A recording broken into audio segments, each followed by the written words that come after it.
Bom dia, boa tarde, boa noite, meus amores do sétimo ano. Na aula de hoje, nós vamos começar um novo conteúdo, certo? Vamos estudar um pouco sobre os resíduos sólidos. Esse conteúdo pode ser estudado por vocês de forma mais aprofundada no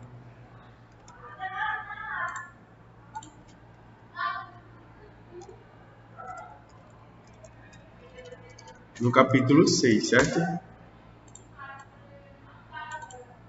Quem quiser estar se aprofundando, pode ler aí o capítulo 6.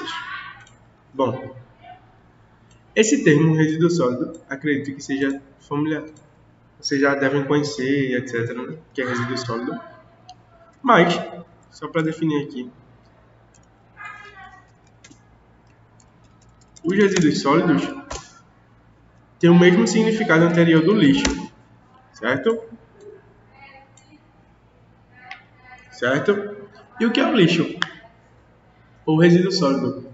Sempre quando a gente usa alguns meios para produzir alguma coisa, para fazer, para utilizar, para transportar, a gente tem diversos tipos de plásticos, materiais que são inutilizados momentaneamente, certo?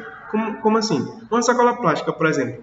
Você geralmente só usa sacola plástica para transportar o alimento do supermercado, que sua mãe e seu pai fizeram feira, até sua casa.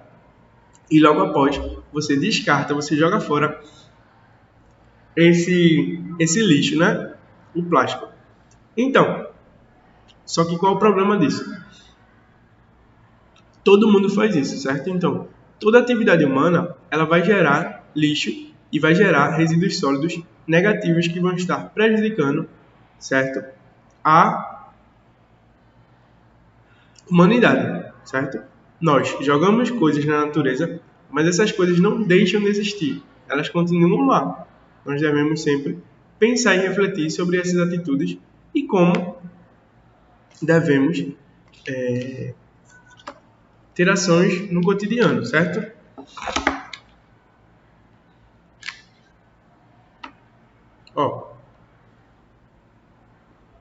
E ainda por cima, várias coisas que a gente utiliza, que viram resíduos sólidos, poderiam ser trocados ou substituídos por algum outro material que pode ser utilizado por muito tempo.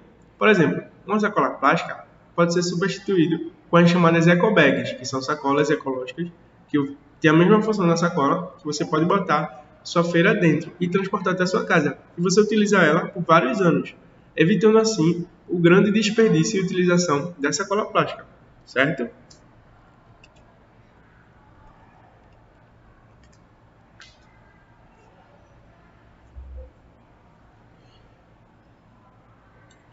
E o lixo? Deixa eu botar aqui na foto.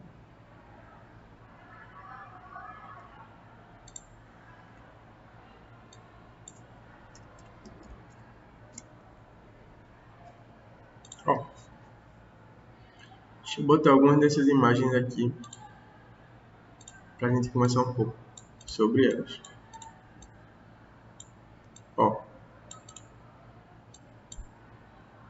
Nós temos aqui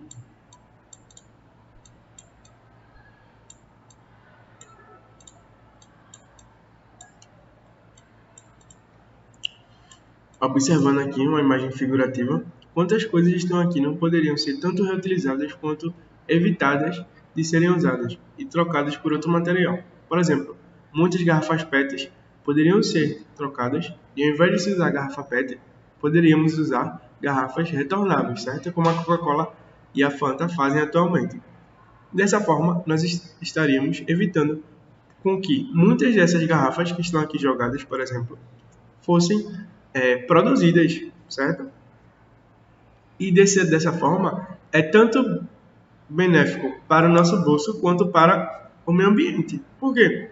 Nós estamos economizando no dinheiro. Vocês já repararam que a Coca-Cola, que não é retornável, é, por exemplo, 7, 8 reais. Já a Coca-Cola, que é retornável, fica em torno aí de 4, 5, 6 reais. Então, essa diminuição no preço foi porque a empresa da Coca-Cola não está mais gastando de forma massiva com a produção dos plásticos. Logo, ela repassa essa diminuição do valor para o consumidor, certo? O consumidor somos nós. Logo, nós diminuímos o preço da Coca-Cola a partir da criação de uma garrafa retornável, que fez muito bem para o meio ambiente e muito bem para o bolso do consumidor, certo? E aqui nós temos um local rico em animais e várias coisas, né? Plantas aqui no meio, certo? Uma área geralmente coberta por vegetação. Por quê? O acúmulo de lixo ele vai transformar locais em vetores de doenças, certo? Por quê? Esse local aqui vai atrair diversos pássaros, como por exemplo, pombos, abutres e pássaros que estão relacionados a diversas doenças, assim como rato, barata, escorpião, certo? E quem aqui pega essa doença? Principalmente catadores de lixo, que são pessoas que tiram do seu sustento diretamente do lixo, certo? Então, dessa forma, é muito prejudicial para os catadores de lixo poder estar se expondo a essa forma de doença, certo? Por quê? Tudo isso poderia ser evitado. Poderíamos ter locais mais organizados, ter uma produção bem menor de lixo, certo? Evitando assim o grande crescimento de doenças e a exploração dessas pessoas aí que estão em condições de vulnerabilidade, certo? Com grandes riscos aí de pegarem doenças, de morrer por conta dessas doenças, certo? E os catadores de lixo, eles ganham muito pouco para poder trabalhar dessa forma. E dessa forma, nós devemos sempre pensar nas pessoas que estão por trás dessa catação do lixo, certo?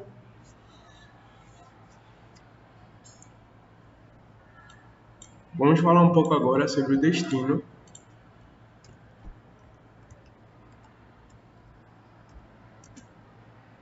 do lixo. Quais são os principais destinos do lixo? Nós temos os rios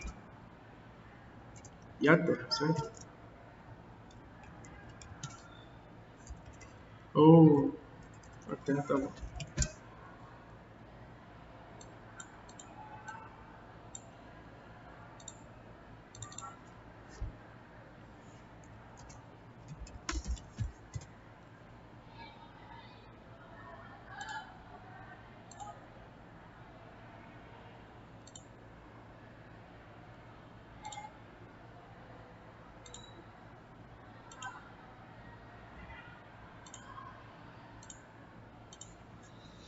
Muitas imagens, né, para a gente conversar.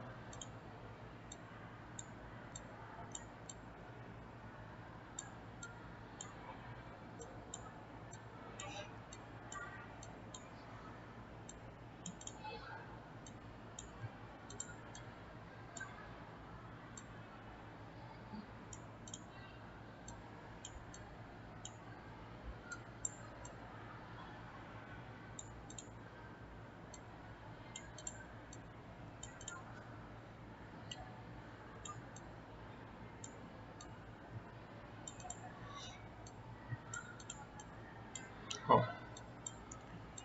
vejam só essa imagem aqui. Um carregador, uma sacola plástica, um saco de biscoito e uma lata de alimento, certo? Temos aqui uma charge.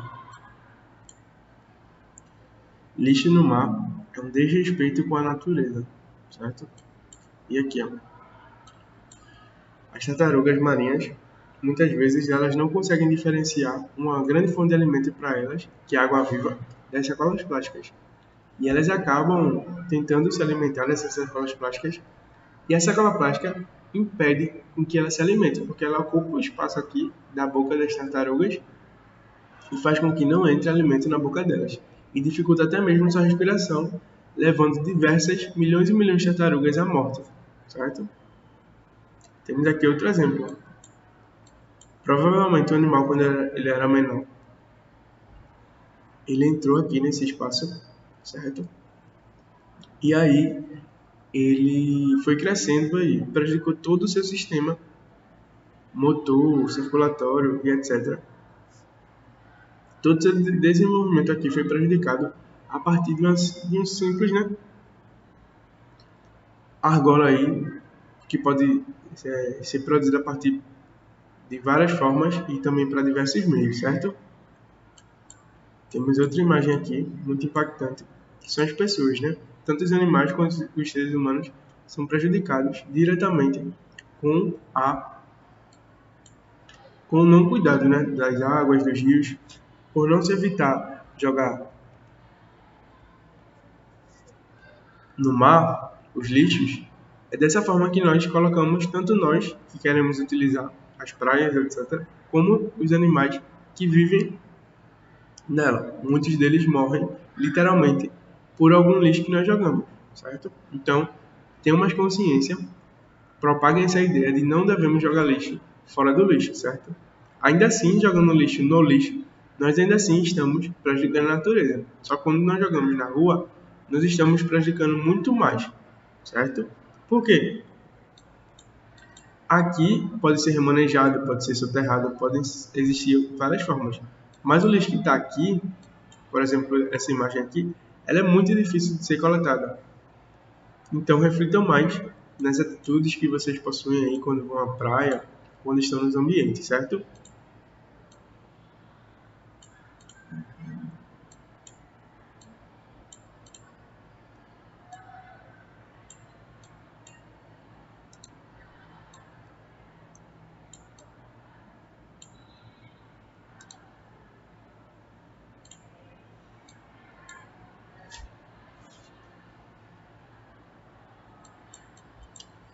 E ainda assim, os lixos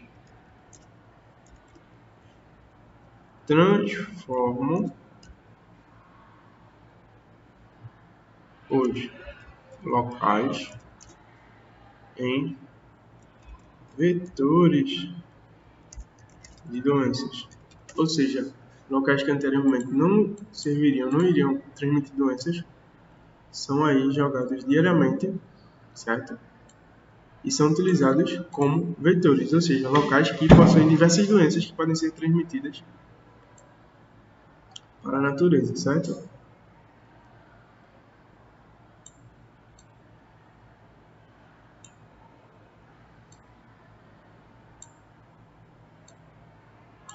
Esse aqui, para quem não conhece, é o símbolo do reciclável, certo?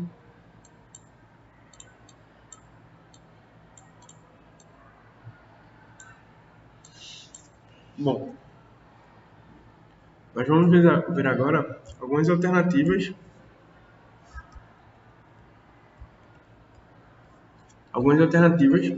para a gente poder resolver esses problemas, certo? Nós vamos ter os lixões,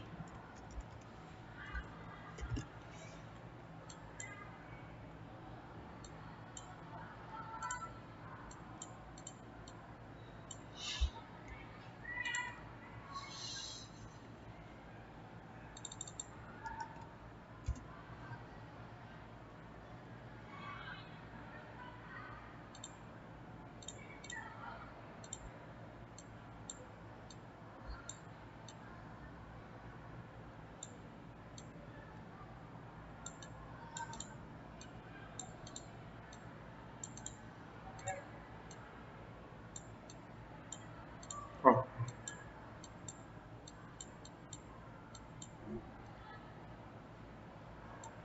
quantas pessoas são expostas diariamente, certo?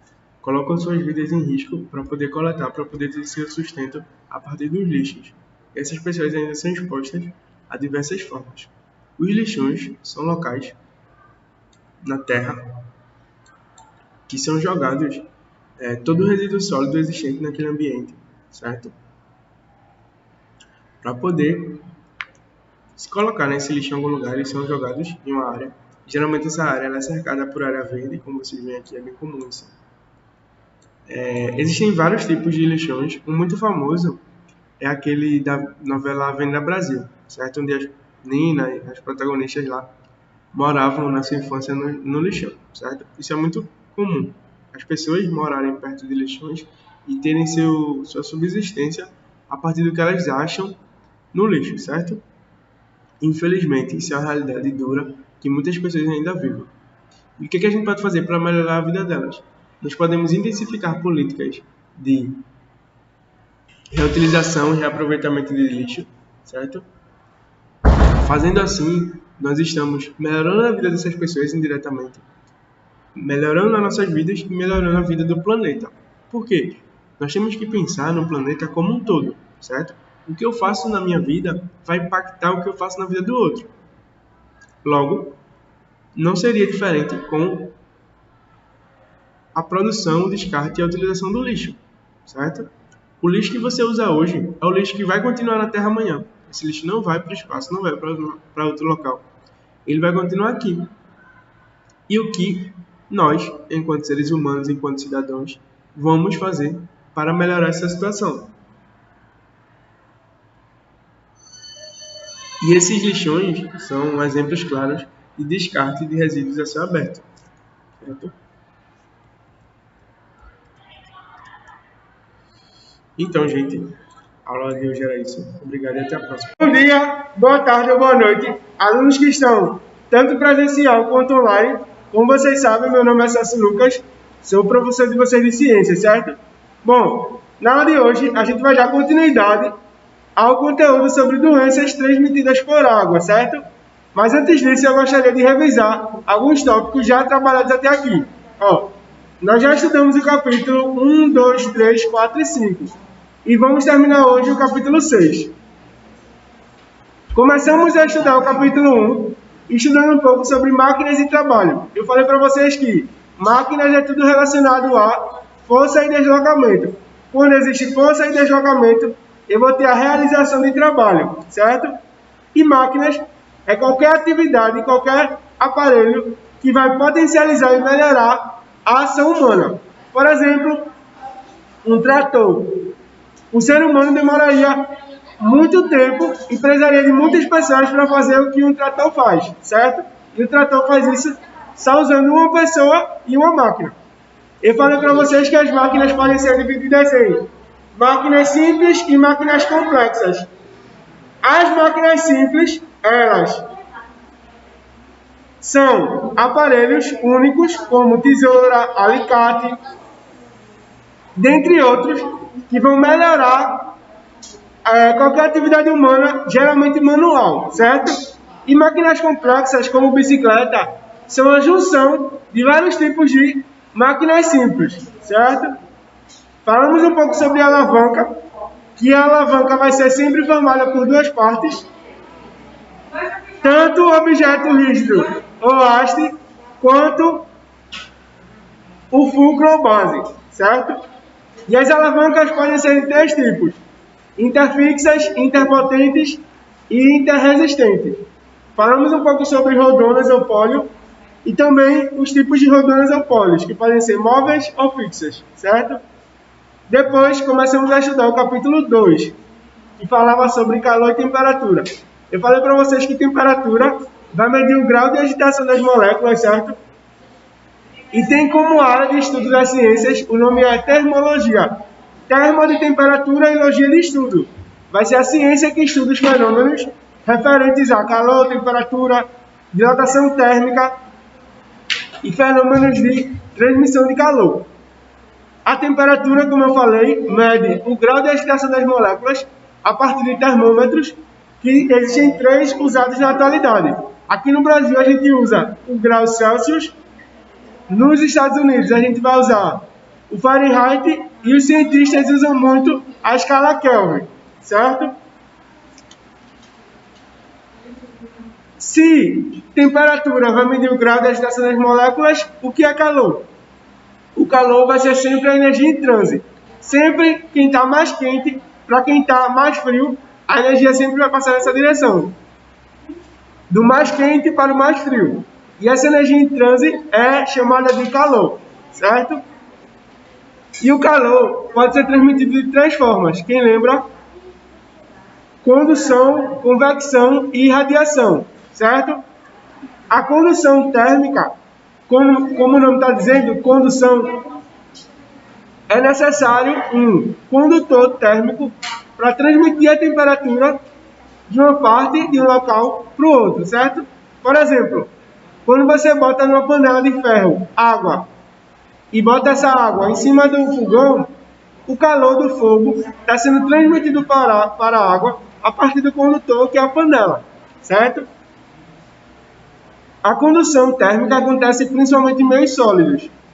Já a convecção térmica acontece apenas em líquidos e gases. Por quê?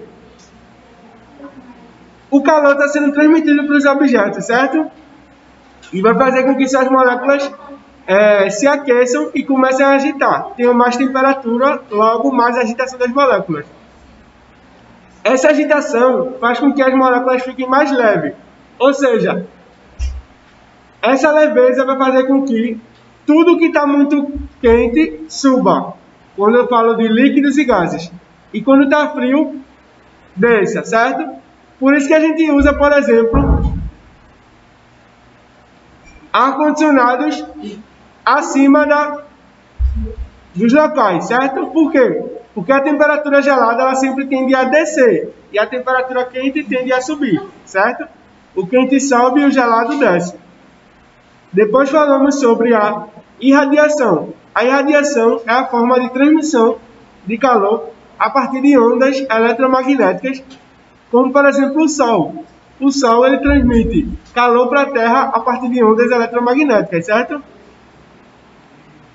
Falamos também sobre as formas de dilatação térmica. Eu falei que existem 3 formas de dilatação. Dilatação linear, dilatação superficial e dilatação volumétrica, certo? E um pouco sobre contração. A dilatação é o crescimento dos objetos a partir do calor. E a contração térmica é a diminuição do espaço que aquele objeto ocupa a partir do frio, certo? Também falamos sobre garrafa térmica, que é constituída por 3 partes. Uma tampa, o vácuo, que é o espaço que vai existir entre o líquido e a tampa, e o espelho que existe dentro da garrafa térmica, certo? E cada componente desse tem o objetivo de impedir uma forma de transmissão de calor. A tampa barra a condução, o vácuo barra a convecção e o espelho barra a irradiação, certo? Depois falamos um pouco sobre combustão, que é a união de combustível mais o comburente que vai dar combustão. O combustível vai ser o material queimado e o comburente vai ser o material que faz queimar. O comburente é o oxigênio, certo? Para existir queima, precisa ter oxigênio. E o combustível é o material que vai ser queimado, certo? E os combustíveis podem existir os 3 estados físicos da matéria. Pode ser sólido, líquido ou gasoso, certo? O combustível gasoso, nós temos o gás de cozinha, por exemplo. O líquido, nós temos a gasolina dos veículos. E os sólidos, nós temos a madeira.